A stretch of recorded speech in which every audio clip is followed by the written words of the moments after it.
नमस्कार मित्रों।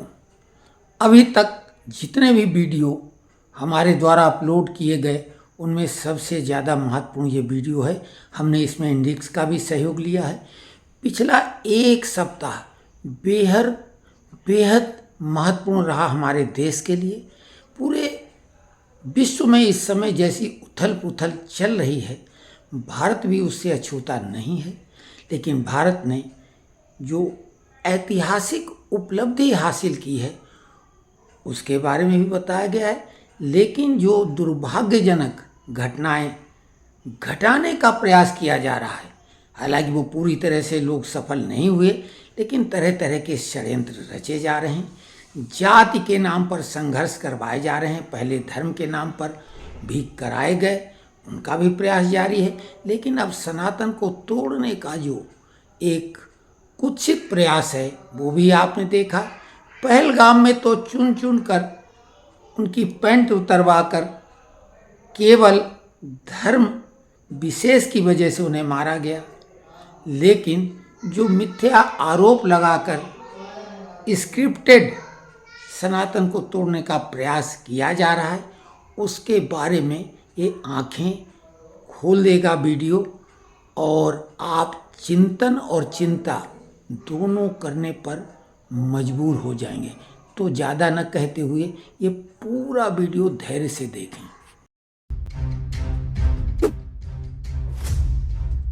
भारत के ग्रुप कैप्टन शुभांशु शुक्ला और 3 अन्य अंतरिक्ष यात्रियों को लेकर एक्सियोम 4 मिशन ने जैसे ही कैनेडी अंतरिक्ष केंद्र के कॉम्प्लेक्स 39A से उड़ान भरी, 140 करोड़ भारतीयों का सीना गर्व से चौड़ा हो गया। इंटरनेशनल स्पेस स्टेशन यानी ISS में वे गुरुत्वाकर्षण से जुड़े कुल 7 एक्सपेरिमेंट्स का हिस्सा होंगे। इससे पहले वर्ष 1984 में राकेश शर्मा अंतरिक्ष में जाने वाले पहले भारतीय बने थे। शुभांशु शुक्ला ने रास्ते के अनुभव के बारे में हिंदी में एक संदेश भी भेजा। 40 साल बाद हम वापस अंतरिक्ष में पहुंच गए हैं और कमाल की राइड थी। उस समय हम 7.5 किलोमीटर प्रति सेकंड की रफ्तार से पृथ्वी के चारों तरफ घूम रहे हैं और मेरे कंधे पे मेरे साथ मेरा तिरंगा है जो मुझे बता रहा है कि नहीं हूँ, मैं आप सबके साथ हूँ। ये मेरी इंटरनेशनल स्पेस स्टेशन तक की जर्नी की शुरुआत नहीं है, ये भारत के ह्यूमन स्पेस प्रोग्राम की शुरुआत है। और मैं चाहता हूं कि आप सभी देशवासी इस यात्रा का हिस्सा बने। आपका भी सीना गर्व से चौड़ा होना चाहिए, आप भी उतना ही एक्साइटमेंट दिखाइए। आइए हम सब मिलकर भारत की ह्यूमन स्पेस प्रोग्राम की जर्नी की शुरुआत करें। धन्यवाद। जय हिंद, जय भारत। शुभांशु शुक्ला हो या राकेश शर्मा, ये निश्चित रूप से उनकी निजी और एक राष्ट्र के रूप में हम सब की सामूहिक उपलब्धि है। ये कहने की आवश्यकता नहीं कि उनका चयन पूरी तरह से योग्यता के आधार पर हुआ होगा। इसमें किसी तिकड़म, जुगाड़, सिफारिश, भाई भतीजावाद या किसी प्रकार के आरक्षण की कोई भूमिका नहीं रही होगी।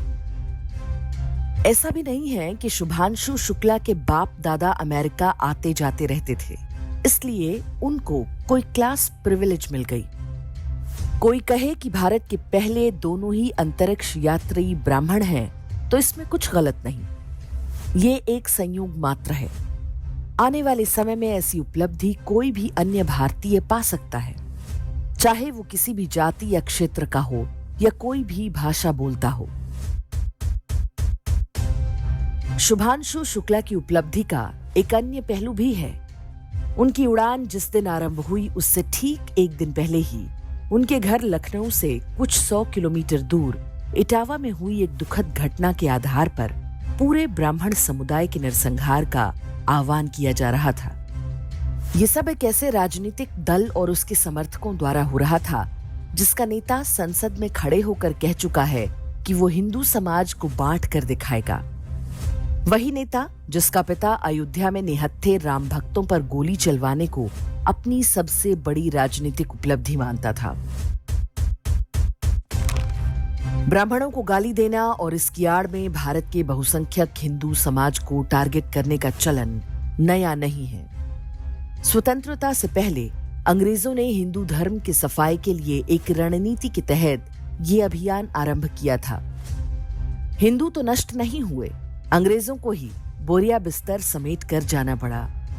लेकिन उनकी छोड़ी ईसाई मिशनरियां और भारतीय जैसे दिखने वाले काले अंग्रेज आज भी वो काम बिना थके, बिना रुके कर रहे हैं। आज तो ब्राह्मणों को दोषी मानना भारत की पूरी हिंदू विरोधी व्यवस्था का संस्थागत चरित्र बन चुका है। विधायिका, न्यायपालिका, कार्यपालिका से लेकर मीडिया और फिल्मों तक में ब्राह्मण बैशिंग सामान्य है। स्वतंत्रता के बाद से 3 पीढ़ियों तक यही पढ़ाया जाता रहा कि ब्राह्मण तो विदेशी है और यूरेशिया से आया है।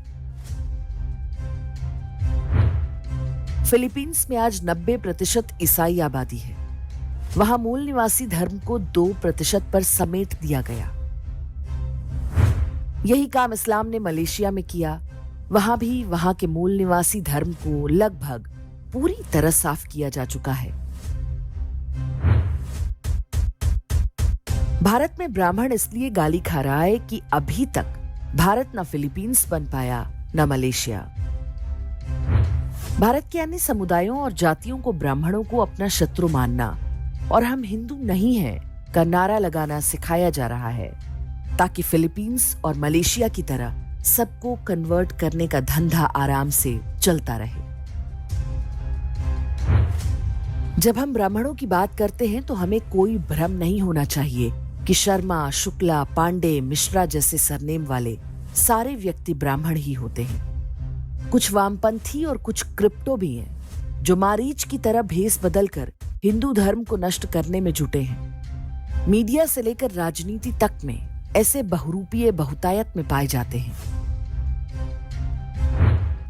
ऐसी शत्रुतापूर्ण परिस्थितियों में भी यदि ब्राह्मण बचे हुए हैं और अपने राष्ट्र और धर्म के लिए लड़ रहे हैं और व्यक्तिगत उपलब्धियां पा रहे हैं, तो इसका श्रेय ब्राह्मणों को नहीं बल्कि हर उस हिंदू को जाता है जो इस षड्यंत्र के झांसे में अब तक नहीं फंसा है। वास्तव में हर वो हिंदू ब्राह्मण है जो अपनी पूरी शक्ति और बिना किसी स्वार्थ के धर्म की सेवा कर रहा है। हर वो हिंदू क्षत्रिय है जो राष्ट्र की रक्षा के लिए खड़ा है। हर वो हिंदू वैश्य है जो इस देश को धन और वैभव से समृद्ध बना रहा है। हर वो हिंदू शूद्र है जो शानदार पुल, सड़कें और भवन बना रहा है, जिसके कौशल से सेवा के क्षेत्र में भारत की पहचान है।